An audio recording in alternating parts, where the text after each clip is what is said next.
ज्ञान विज़र्ड में आप सभी लोगों का स्वागत है। मैं हूं अजमल। आज 10वीं कक्षा लोकवाणी के चैप्टर नंबर 4 जिन ढूंढा के बारे में पढ़ेंगे। ये संत कबीर के दोहे हैं। इन दोहों के माध्यम से कबीर गुरु और गुरु की महिमा, गुरु शिष्य के संबंध, सद्व्यवहार, परोपकार आदि के बारे में अपने विचार प्रकट किए हैं। बड़ा हुआ तो क्या हुआ, जैसे पेड़ खजूर, पंथी को छाया नहीं, फल लागो अति दूर। बड़ा हुआ, यहाँ पर बड़ा होने का मतलब है कि व्यक्ति शिक्षा या विद्या या धन को प्राप्त करके बड़ा तो हो जाता है। उसी के बारे में यहाँ पर वर्णन किया गया है कि आदमी विद्या और धन प्राप्त करके अपने आप को बड़ा समझने लगता है, लेकिन इसका मतलब ये नहीं हुआ कि उसके अंदर बड़प्पन भी है। बड़ा होने का मतलब यहाँ पर है कि आदमी के अंदर बड़प्पन होना। तो जब आदमी शिक्षा और धन प्राप्त करके बड़ा होता है तो उसके साथ साथ उस मनुष्य के अंदर बड़प्पन होना बहुत ही ज़रूरी है। अगर आदमी बड़ा होकर के दूसरों की भलाई ना करे, दूसरों के काम ना आ सके, तो इस तरह का बड़ा होना किसके फ़ायदे का है? किसी काम का नहीं है। और इसी को का उदाहरण देते हुए संत कबीर कहते हैं कि बड़ा हुआ तो क्या हुआ, जैसे पेड़ खजूर।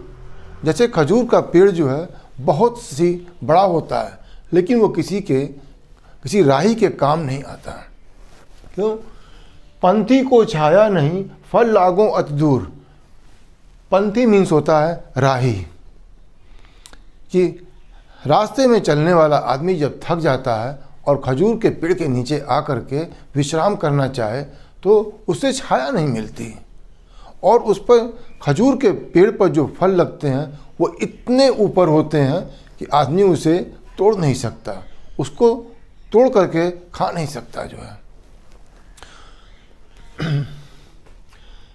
शिष्य को ऐसा चाहिए गुरु को सब कुछ दे, और गुरु को ऐसा चाहिए शिष्य से कुछ नहीं ले। यहाँ पर संत कबीर गुरु और शिष्य के संबंधों के बारे में बता रहे हैं। गुरु शिष्य को ऐसा होना चाहिए कि वो अपने आप को गुरु के सामने एकदम से समर्पित कर दें। मीन्स जैसा गुरु चाहें उस तरह से शिष्य उसको फॉलो करें। गुरु को सब कुछ दे का मतलब होना अपना सब कुछ न्यौछावर करके, गुरु को सब कुछ अपना छोड़ देने का मतलब कि उसके अंदर जो अपना अहम है वो सब कुछ छोड़ दे और गुरु को अपने आप को गुरु को समर्पित कर दें। गुरु जिस तरह से उसे बोलें, जिस तरह से उसको जो है काम करने के लिए बोलें, जो उसे शिक्षा दें, उसे एकदम से खुले मन से उसे स्वीकार करें, अपनाएं। गुरु को ऐसा चाहिए शिष्य से कुछ नहीं ले। और संत कबीर कहते हैं कि गुरु को भी ऐसा होना चाहिए कि शिष्य से कुछ प्राप्त करने की उम्मीद न रखें। वो पूरी हर तरह से उसको जो है सही मार्गदर्शन करें और शिष्य को एक योग्य व्यक्ति बनाएं। कबीरा संगत साधु की जो गंधी की बास, जो कुछ गंधी दे नहीं तो भी बास सुबास। संगत का मतलब होता है साथ, और यहाँ साधु की संगत का मतलब है सज्जन व्यक्तियों का साथ, अच्छे लोगों का साथ। गंधी की बास, गंधी मीन्स होती है इत्र।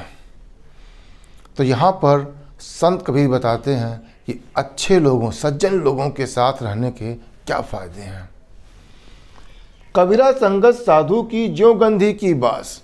संत कबीर कहते हैं कि सज्जन व्यक्तियों का साथ ऐसे होता है जैसे आदमी जो है इत्र बेचने वालों के साथ रहे। इत्र मीन्स होता है खुशबू जो है। जो कुछ गंदी दे नहीं तो भी बास सुबास। अगर आप इत्र बेचने वाले के साथ रहते हैं, भले ही आपको वो इत्र न दे, लेकिन आपको उसकी अच्छी महक खुशबू हमेशा मिलती रहेगी। इसी तरह से जब आप अच्छे लोगों, सज्जन लोगों के बीच में उठे बैठेंगे तो आपको अच्छी अच्छी बातें सुनने को मिलेंगे, आपका व्यवहार अच्छा होगा, आपका मन अच्छा होगा। भले ही आपको और कुछ भी वहाँ उस आदमी से न मिले, लेकिन उसका व्यवहार, उसकी अच्छी बातें आपको जीवन को बदल देंगी। दुर्बल को न सताइए जाकी मोटी हाय, बिना जीव की श्वास से लोह भस्म हो जाए। दुर्बल मीन्स होता है कमज़ोर।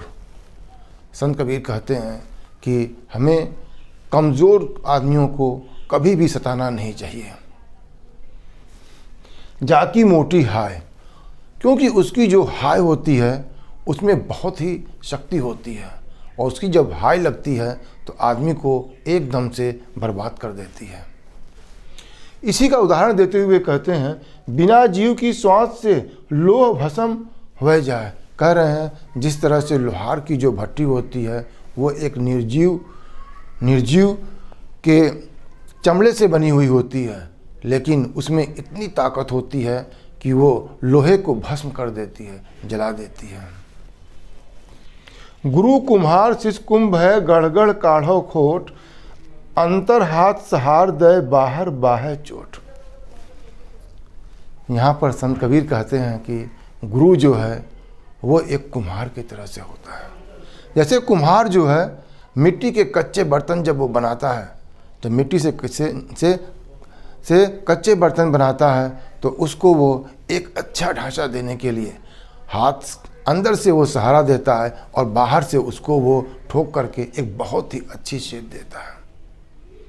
गुरु भी उसी कुम्हार की तरह से है जो अपने शिष्य के दोषों को, कमियों को एक एक करके जो है वो ढूंढता है और उसको ठीक करने की पूरी कोशिश करता है और उस आदमी को ठीक करके एक बहुत ही योग्य आदमी बना देता है।